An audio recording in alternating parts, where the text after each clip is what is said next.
everything just to make sure that your children can survive in this very highly competitive society, or it could be that you think that being parents you already fail in your ambition, so you pass on your ambition to your children. You have to do well, this and that, all this, without thinking whether the children can take it or not.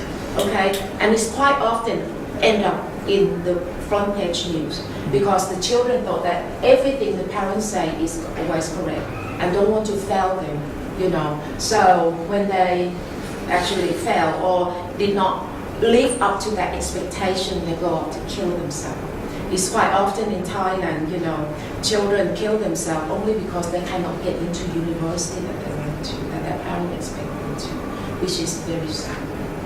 Okay, so with parents, anyone who are parents, you've got to be very careful in not to pass on your high expectation and pressure to the children, because no two people are the same, Next, I want you to see all these the teenage or school, children who go to school and have problems. Either it's being bullied, being intimidated, or for whatever reasons. Okay, I often have this example, tell the audience that there is a news in England. I live in England, by the way. Okay, and this young girl, only 12 years old. Okay, she's a bit plumpish, not fat, just plump, and go to school, and she's been mocked, she's been bullied, teased with 5 words every day. You are fat and ugly. Every day, this girl went to school and being mocked with 5 words. You are fat and ugly.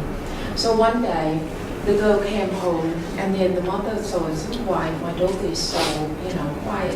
What has she been doing? So she went into the bedroom and found the daughter already hung herself. Left a note, say, sorry mom, I have to do this, but I cannot take it anymore. And I hang myself because of five words. You are fat and ugly. You see that? 5 words can make a young girl, kill herself.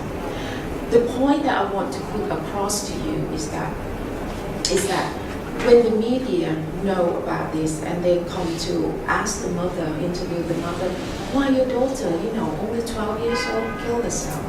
And you know what she said? She said that, you know what, my daughter in fact is a very good and moral girl, because she doesn't harm. She had the habit of not to harm small animals like ants, worm in the garden, all these things.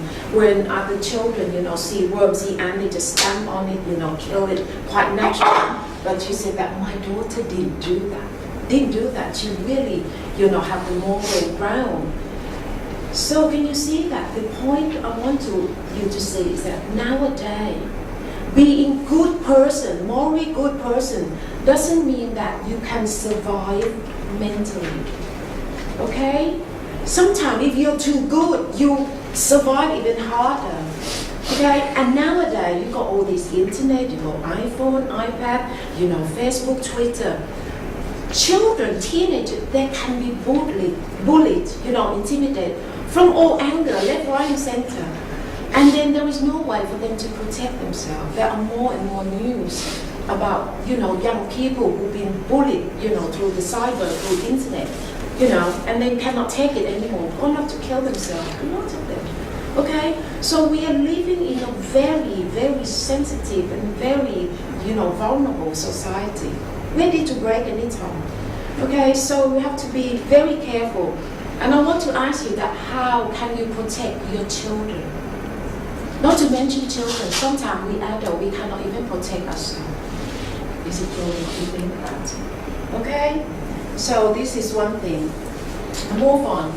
Illness, accidents, anyone can say, you want to raise your hand in here and say that, oh, I'll be okay, I look after myself, all these bad things won't happen to me, who knows? Accident, anything can happen, And then when this happens, especially yourself or your loved ones, 1 minute everything is fine. Next minute, just one phone call.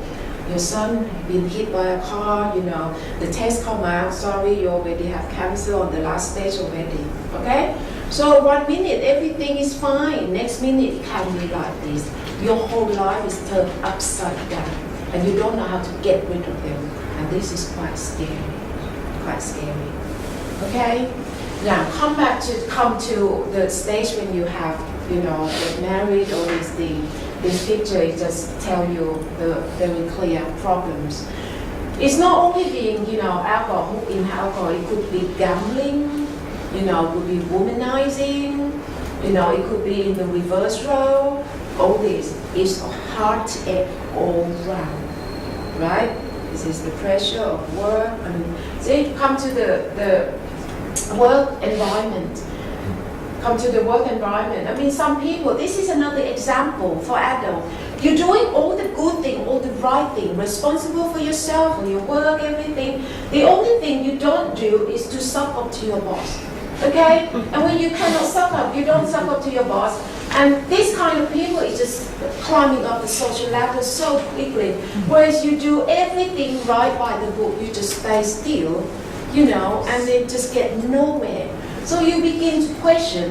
And nowadays, I got someone last night telling me that the young people, they've got very different working ethic. They thought that they come, and especially you sit in your desk, you can do all your, little iPhone, little iPad, little internet, Facebook, do your own pleasure without doing work for your boss. And he said that actually they really wait for the company to go bust so that they can have the redundancy money or whatever. Oh my God, what happened to this world? What happened? And this kind of thing, it really makes some people just cannot take it anymore.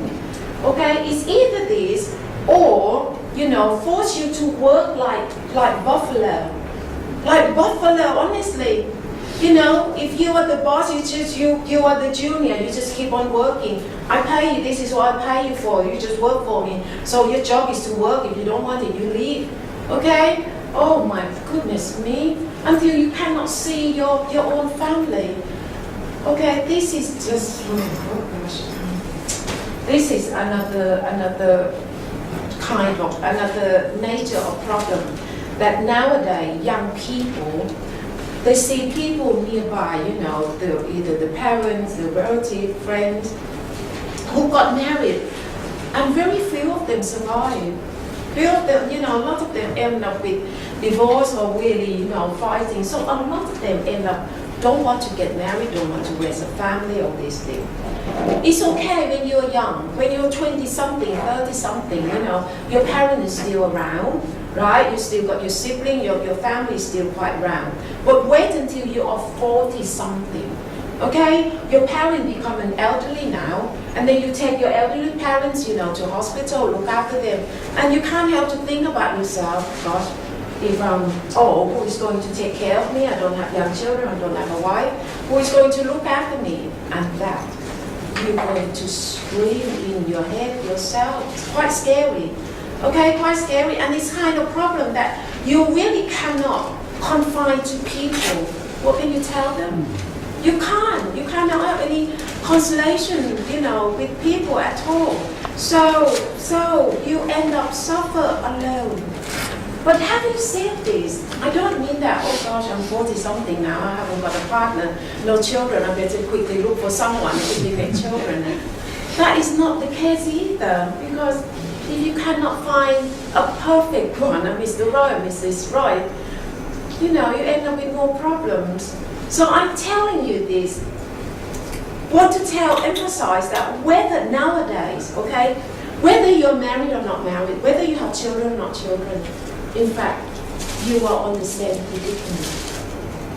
Nowadays, you have just 1 or 2 children, and the world is smaller. The children fly away, here and there, left you alone as well. It doesn't mean that you have family. You can truly rely on them. Okay, you're lucky if you can. Okay, not all, but not all are like that. Okay, a lot of old people have to die alone, even though they have children. So what I try to say is that whether you're married, not married, have children, not children, in the end, you have to rely on yourself. You are your own refuge, especially your mental refuge. It doesn't mean that you have a partner, even a good partner, you can rely on them, okay? If a lot of them, they bring you more trouble, especially children. Okay, so in the end, you really have to rely on yourself, and this is what this course is all about. Okay, I will tell you later. So this is another, the picture side. This picture, I want you to understand the nature of isolation. This modern isolation, it doesn't mean that you are lost in a jungle somewhere, in the black forest where no one can get to you. No. It's a kind of isolation and loneliness while you are among big group of people. In your family environment, your working environment, in shopping mall, walking street. But you still feel that, for some reason, I am so alone. In the sense that no one can understand me, and I can understand no one either. We can't seem to, understand each other. So this is the symptom of people who do not know their true self. Okay? Don't know what your true self really is. This is how you get lost, in this kind of, situation. So let me show you that. Not the symptom of not knowing yourself is the symptom that the moment that you have all these unpleasant or even painful thoughts and feelings in here, but you cannot get rid of it. This is the symptom of not understanding yourself or not knowing your true self. Okay? Or the symptom that when you have anger, jealousy, envy, feeling competitive, which you know that is not right. I don't want to have all these negative feelings with me, but I just cannot get rid of them. These are all the symptoms that you cannot understand yourself or not know what your true self is. Okay? So you can, judge for yourself whether you know yourself or not. And all these symptoms make you feel really isolated because the majority of people in the world have the same symptom as you. That's why nowadays capitalism is really spread well, because you just searching for all these immediate things, get rid of money, get rid of status, get rid of fame, for even 5 minutes fame, it doesn't matter, just let me grab it. They grab on all this very superficial, value without any, real essence of meaning of life at all, which they all know, but they don't know anything better than this, which make everyone feeling isolated. Okay? Right, this picture say it all, another type of problem, and this also, whenever your loved one, not only, young children, your elderly parents or your, partner don't come home, you always, your mind is boom, like this. Okay? And the parting for good, death, always, bring a lot of suffering, sorrow. Okay? And death, there is no rule telling you that old people have to go before the young one. No rule. And when the young one go before, the old one, oh gosh, the suffering is horrendous. Right? And this is the kind of day that externally people look at you and say that, oh, you are so perfect, you got good job, you got, good look, you got a, good family, everything is all fine, you are so lucky. But only you know that in your mind, you are suffering like this. And for whatever reason, you yourself sometimes cannot identify, cannot highlight what's the matter with me. I just know that I just cannot sit still. I'm so restless, restless all the time without any reason. Okay? And a lot of people with this kind of days, women, we still have excuse that, on the day that you have, operation, period, PMT, all these things, we still have excuse. But men also have this kind of day as well. And I don't know what men's excuse, because you don't have the cycle as women, And when men have this kind of thing, the outlet is to, go out to have, all this kind of entertainment, go to drink, go to do having sex or whatever. This is what the materialism provides for. Okay? And the worst case scenario is for those who have